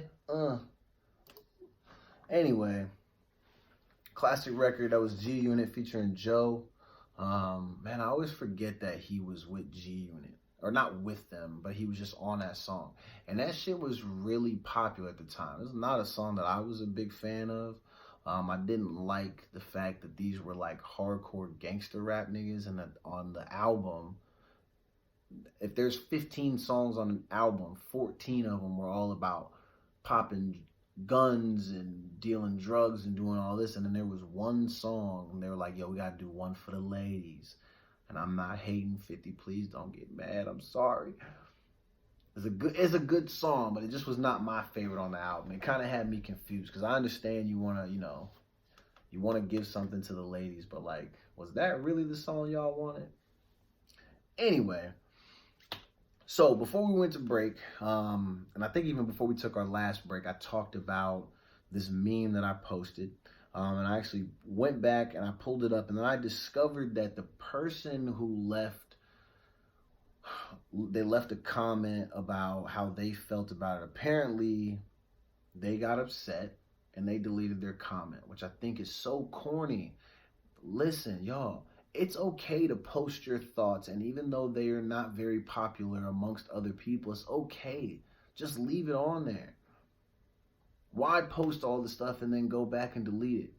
You already said it now. It's not like I didn't remember it. You and I, we had an interaction. We had a conversation based on your comment. So I'm going to do my best to remember everything that this person was saying. But again, my intention was not to put you out or embarrass you or anything like that. I just thought it was interesting that you had the stance that you did. The picture that I posted, it says, heart reacting a picture is not flirting. I believe that is true, just based on the fact that, to me, it's just a reaction to a photo. For me, not everything that I post is a direct reflection of my life in that moment. Some of it is just funny. Some of it's like, hey, this is informative in the moment. Let's just post this. Or, hey, this is attached to something I posted 2 or 3 hours ago. Here's a follow-up. I'll post this. I just be posting. Also, just be liking pictures. Heart reactions are a good way to kind of show like, hey, normally I would just like it, but I kind of love this picture. I don't think that means that you love that person. And I think people who associate that heart reaction with, oh my God, he must love that girl, or she must love that guy, or she must love that girl, or he must love that guy, whatever your preferences are and all that type of shit. I do think it's a bit absurd to get mad at somebody for liking pictures or heart reacting or whatever the case may be. And I'm saying that for me specifically because I just think it's the internet. People are posting the picture with the intent to get reaction out of people, get some likes, like they want feedback, they want to get compliments. I mean, we all to some degree are starved for a bit of attention. That's why we all use those networks, or we're excited and eager to show off things and accomplishments that we have in life. Or, a lot of people show off their kids and do all it's a great way to connect with people. It's a great way for some people to receive, some validation. But I think in the wrong hands, it can be kind of deadly. So I noticed that this young lady had left a comment at the beginning. She was one of the first comments, and she put something on there about how she thought that it was flirting if you put that on there. But then she used a specific scenario by basically saying, like, well, if the dude's heart reacting to girls' pictures and then it turned into like blah, blah, blah, blah, blah, I'm going to take that as disrespect, and that must mean that he's interested in her and all these things. And like, for me, I was thinking about it like, yo, it's not that serious, because like, even if like you're on Instagram, like, the only way you can like a picture is if you heart react to it. Like, does that mean that I love that person? Like, no. Like, even my caption on this is I put that sometimes I just be liking stuff in the background, and I'll put the emoji or whatever the case may be. Or if you follow me and you notice the one emoji that I use the laughing one. I just put that on everybody's shit because I think all this shit is funny. To me, it's not that serious. If you hella fine, you might get a like and like, oh yeah, you fire. Like you look good. It's nice. You have a nice picture. The picture is nice. That does not mean I love any of you girls. And I would not ever assume that if a girl heart reacted to my pictures that she loved me either. She does not know me. There's no way she would ever want to love me. I assure you of that. But I think she started, I don't know, I don't want to assume that she got frustrated, but at the same time, she did delete all of her comments. So I think people were dragging her because people got on there and they were calling her insecure because she was using a specific scenario where like her boyfriend or husband is liking some girl's pics and it's making her feel uncomfortable. What I tried to explain to her is that I thought that it's not him making you uncomfortable. It's you allowing yourself to get to that point because you have now placed way too much value in those emojis. I understand people creep and they do whatever it is that they do. But even with that being said, everyone has their choices to make. So if he chooses to do that, you have to let it go because you're not in a position to control what he likes or doesn't like. And even if you try to do it, everyone will always find a way to do the thing they want, although someone is trying to control them.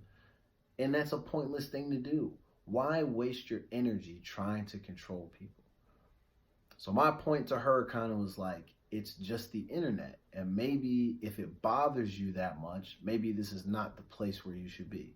And then I think she left some comments where she said something to the effect of, well, they talked about it, and then I guess he felt bad, so he like went back and like I think unliked the photos, which for me, I'm like, yo, that's so corny. You're really gonna give someone a hard time, and then they're gonna go and unlike the photos? Like, why does it matter? I don't want to say that she's pathetic because everyone's entitled to their own opinion. It makes her feel some type of way, so I can understand for her man. She wants to see respect from him, especially while they're online, because some people are really caught up in how that stuff can make them look, how it makes them feel. I just happen to be one of those people that like, I don't give a shit whose pictures, like someone that I am with or interested in, whatever, like I would not care about. If you like their shit, like it. Who cares? Like, they put it up there for it to be liked. If it looks good, it looks good. Like shit, I post pictures. I get a handful of likes every now and again, and I get a few more when I'm on haircut day, when my hair actually looks good. Or like sometimes, the light might be hitting my eyes just right, and people are like, oh, okay, we see you, we like that. But like, what does that mean? They just liked it, that's it. These people are not checking on me to see if I've eaten today. They're not asking me how my mental health is. Like, we're not spending time together. It's none of that. There are some people, yeah, because some people I'm actually close with, but like, I never take it so literal that like the person liking the picture means that like, yo, I'm about to bump rump, and then we probably gonna be booed up for the rest of the year because she heart reacted to this photo that I put up. Nah, fam, it don't mean that. You like that picture in that moment. Everybody's literally just scrolling on the timeline. This looks cool, liked it. This looks cool, liked it. Didn't like this, happy this, I'm this, I'm that. It's just it's the fucking internet. Excuse my language. But she must have felt some type of way. Like I said, I think people were on there giving her a hard time, saying she was insecure, and then obviously the comments got deleted. But my point of all this was, like, please do not allow yourself to get and become so wrapped up in the fact that people are liking photos. Bro, I know that things can potentially snowball, but that can be with any situation. It's just photos. Why are you stressing yourself out? Allow people to make their choices. If that person you're with chooses to do the wrong thing, then you got to just it's going to be hard, but you got to just brush that off, because that's not on you. That's not your fault. That's them opting to go do those things. Nothing you can do about that. So being panicked and being stressed, and then like giving somebody such a hard time, and then kind of forcing them to go back and like, unlike photos and do all that, like, it does seem it's a little bit sad. I want better for people that are like that. You don't have to allow yourself to fall into those traps and be overly stressed and overthink situations, all because of some little emojis that people use on the internet. It's really not that serious. It's crazy how people get so caught up in that. Anyway, one of the last things that I want to talk about is, and I want to give a shout out. Dang, I probably should have asked if I could say this person's name. But you know what? They're a fan of the show, and I don't want to say I don't care. I don't care if they get mad, because I'm giving them a shout out because I think they deserve it. It was a great article they posted. It was actually something that I read. So, shout out to Antoinette Mason, one of my favorite followers. She posted this article, and it was geared around, it's from the Thought Catalog. It's a short little 2-minute read. I posted it on my page today. And it says, trauma is not your fault, but healing is your responsibility. I thought that was very interesting, so I decided to open it up. I really liked what I read, because I'm someone who does believe this exact thing. And it's something that I struggled with for a long time. I was always one of those people that was like, well, I'm like this because I went through this as a kid. And like, I talked about some of my struggles on one of the last episodes about, seeing spousal abuse in the home, watching my mom get, in scuffles with my dad and all that type of stuff. And like, you can look at a lot of these incidents and be like, well, I suffered this and I suffered that and da. Like, yeah, we get it. None of that is your fault. None of that stuff was my fault that it happened, unless it was a situation that I created. But, most of the things that are out of your control are just that. They're out of your control. But when you get to be my age, it's time that you have to look at yourself, start to reflect, and you figure out ways that you can get yourself out of these funks or whatever the case may be. A lot of people struggle with mental health, and trauma is a real thing. People experience different traumas. Healing looks different for everybody. So I'm not here saying that, oh, it's time to just get over it and find a solution. I'm not saying that.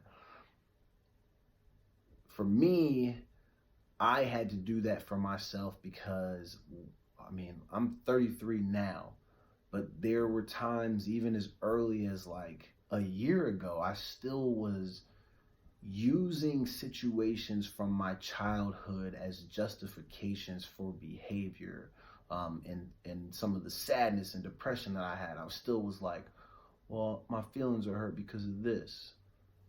And there isn't anything wrong with that. There's nothing wrong with feeling. There's nothing wrong with expressing, your sadness, your happiness, your joys, your ups and your downs, all of those things. That's totally fine to do. But if you're trying to coexist amongst other people, and you're having struggles within building and maintaining relationships, and you're using past trauma as that crutch, what is your plan to get off the crutches and walk again? When do you start to go to rehab? Like, if the cast is off, what do you still need the crutches for? That's kind of how I was thinking about it to myself. So like eventually I had to really look inward and just be like, yo, fam, some of this stuff is not related to past trauma. You're just being a dick. You have a shitty attitude. You have a horrible outlook on life. You're just not being the man that you should be, want to be, or claim to be. Part of becoming, an elite man, in my opinion, is getting to the point where I can look at my mistakes, see the error of my ways, and really, it's not just putting my best foot forward to try to make sure that doesn't happen again. It's straight up just not having it happen again. Because at a certain point, a lot of the stuff that we put ourselves through, we can't avoid. You become smarter over time. You become sharper. You know how to use resources and tools at much better than what you did before. You can become more efficient at life and the way that you handle things. So it's like you can't try to do all that, claim to do all that, want to do all that, and still be one of those people that's like, oh, well, this is happening because, when I was 6, this happened. I'm not saying ever forget about it or dismiss it. No one thinks that. But you have to get to a space in life where you can move on from your trauma. So the article goes into that. Like I said, it's a really quick read. I'm going to repost it now, actually. That way, if anyone is listening and they'd like to read it, please do. Worth the read. And it's posted on my Facebook. Check it out. I think you would really like it. I think it's very informative. Like I said, everybody deals with their stuff differently. Everybody goes at their own pace. But I would urge you to read it and see how it can maybe benefit you. Maybe there's some takeaways in there that can help push you over that finish line to maybe resolve some of your trauma and be able to move forward with it. And then you're able to become more happy within yourself. And then as your cup starts to fill up with your own happiness, because you have to do that, then you'll be able to provide more to other people around you. You'll be more receptive to love once you start to forgive yourself for the things that you've been through. And the first step of that is recognizing that it's not your fault that you went through those things, but it is key that you understand that it is your responsibility to pull yourself out of that and heal from those traumas that you have been through and have endured. It was a good article. I liked it. So shout out to Antoinette. I appreciate you. I'm glad that you posted that because it was something that I was able to see today. And it's one of the things that I think is going to be an everyday thing on this show is addressing mental health and urging people to participate in self-care rituals, find what works best for you, pick up new hobbies, put your phones down from time to time, go out, exercise, while you still can, depending on your location on the planet. If you're in the Seattle area, like our days are about to get much shorter. It's getting dark by 5. So if you have time, try to get off work early a couple of days a week. Catch some of the sunshine when it is out and available. Breathe fresh air, get outdoors, go on hikes. It might be a little bit too cold, but maybe that cold air on your face while you're taking a good hike, that will help you clear your mind. You can have some epiphanies, find a way to get on your path, of enlightenment. I think it's key. I've recently gotten to that point where I recognized a lot of things about myself, things that I needed to change, and I altered and adjusted my viewpoint on life and a lot of my situations, and I feel stronger than I've ever felt before. It's one of the reasons why I'm able to come back and do this every single week. I think if I wouldn't have addressed my own traumas, been through a lot of the situations that I went through this year, I don't think I would even be able to do this now. Because I'd probably still be pissed off every day. I'd probably still be stressed. I mean, it has not been an easy year at all. You lose people to death. You lose friends. You lose jobs. There's a lot of loss. especially for me this year, you know, speaking about myself particularly, like experienced a lot of loss.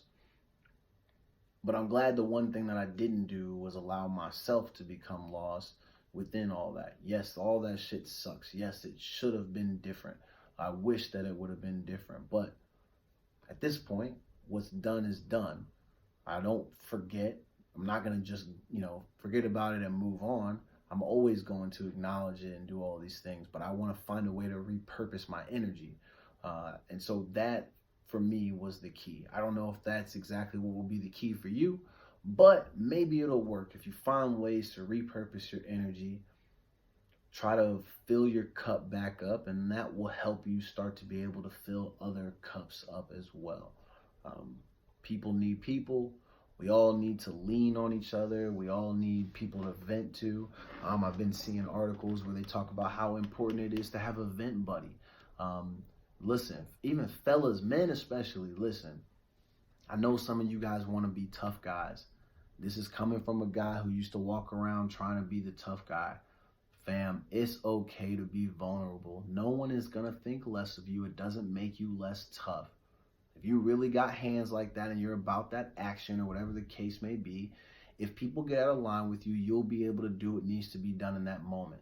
But there is no reason to act like a tough guy when you're stressed and going through things. It's okay to talk to people. Do not be afraid to do that, because it might help you avoid doing something really stupid.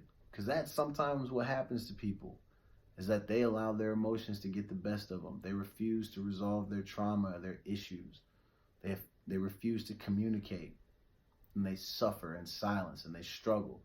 People do not have ESP.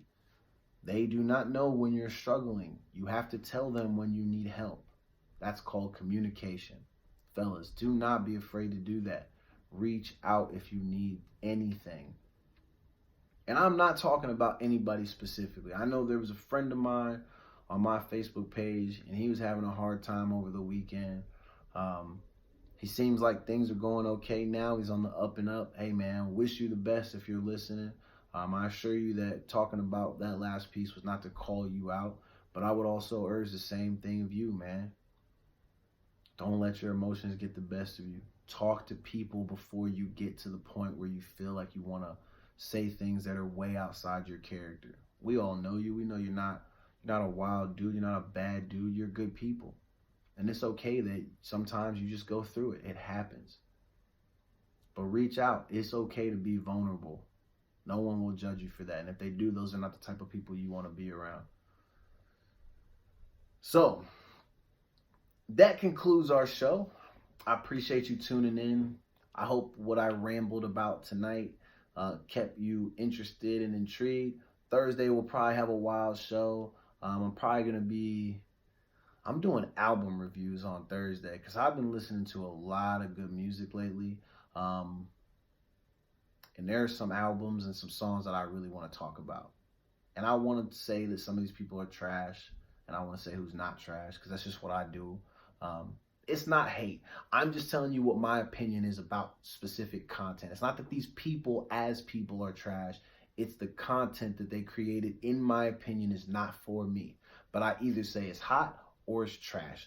I'm not doing an in-between. I'm not going to say, oh, it's kind of okay. No, if I'm not going to listen to it, it's probably because I didn't really like it. It means it's probably trash. So we're going to get into that on Thursday. We'll have a little bit more sports info. Just because, y'all, like I said, I got to talk about sports. Sports is my thing. You see me in my blue Kobe Bryant jersey. It is what it is. So thank you for tuning in to the Meaningful Jackson Show. I really enjoyed being here with you guys tonight, and I'm excited to come back on Thursday. Like and subscribe, share, tell your friends about it. Listen, man, if you need entertainment and you need some good laughs, go check my IG. I have crazy memes on there. There's like 23,000 worth. You'll be laughing for a lifetime. I promise you. There's plenty of content. So, let's see. What are we about to get into? We're about to just close out with this Donnell Jones real quick. And I hope y'all have a good rest of your evening. And I'll see you back on Thursday. This is your boy, Meaningful Jackson. We are signing out.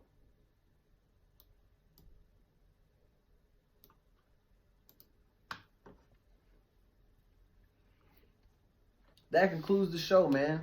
It was a simple, easy night. We're keeping it low key, man, for a Tuesday. So, like I said, like and subscribe, share to all your friends. Hope you enjoy rocking with me. I'll be back on Thursday with more BS. Hopefully we'll get some more comedy on the show. But hey, I can't be, I can be funny all the time. But tonight I was opting not to be funny. It was more serious type of talks. But yeah, we lit, man. So again, I appreciate you tuning in. I am your host, Meaningful Jackson, and we about to be out because I got to take my black ass to sleep. So I will see y'all on Thursday.